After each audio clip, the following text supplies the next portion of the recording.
খামেনিকে হত্যার পর আরও বেশি শক্তিশালী হয়ে উঠেছে ইরান। তবে খামেনিকে হত্যা করে ইসরায়েল কি বড় ধরনের ভুল করে ফেলল? ইসরায়েল কিন্তু এখন দেখতে পাচ্ছে ইরানের শক্তিটা কতটা শক্তিশালী, ইরান কতটা শক্তিশালী হয়ে ঘুরে দাঁড়াতে পারে। ইতিমধ্যেই ইরানের হামলায় মধ্যপ্রাচ্যে 3 জন মার্কিন সেনা নিহত হয়েছে এবং আরও 5 জন মার্কিন সেনা আহত হয়েছে। তাদের অবস্থা অত্যন্ত গুরুতর। শুধু মধ্যপ্রাচ্যের মার্কিন ঘাঁটিগুলোতেই ইরান হামলা চালাচ্ছে না, পাশাপাশি কিন্তু ইসরায়েলের যে অভ্যন্তরীণ স্থাপনাগুলো রয়েছে সেখানেও কিন্তু ইরান হামলা চালাচ্ছে, ক্ষেপণাস্ত্র হামলা তারা চালিয়েছে।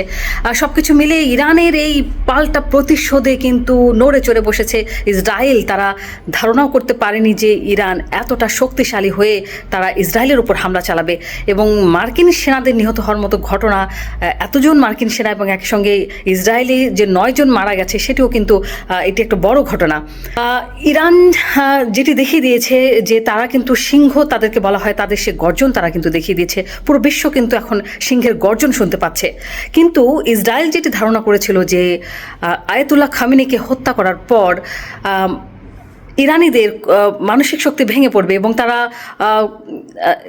গর্তে লুকিয়ে পড়বে, সেটি তারা ভেবেছিল, কিন্তু সেটি কিন্তু হয়নি। বরঞ্চ ঘটনাটি ঘটেছে উল্টো। ইরানিদের শক্তি আরও দ্বিগুণ হয়েছে এবং তারা দ্বিগুণ শক্তি নিয়ে ঝাঁপিয়ে পড়েছে ইসরায়েলের বিরুদ্ধে। তারা ইসরায়েলে হামলা চালাচ্ছে, মার্কিন ঘাঁটিগুলোতে তারা হামলা চালাচ্ছে এবং হতাহতের ঘটনাও ঘটছে মার্কিন সেনাদের। আয়াতুল্লাহ খামেনির মৃত্যুর পর ইরান জুড়ে কিন্তু শোক নেমে এসেছে, শোকে স্তব্ধ হয়ে পড়েছে পুরো ইরান। তারা 40 দিনের শোক ঘোষণা করেছে।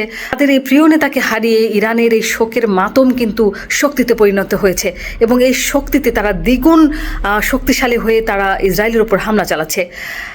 এবং আয়াতুল্লাহ খামেনির মৃত্যুর পর পুরো ইরান যেভাবে পাল্টা আঘাত তারা করছে, পাল্টা প্রতিশোধ তারা নিচ্ছে, সেক্ষেত্রে কিন্তু বলাই যায় যে যুদ্ধ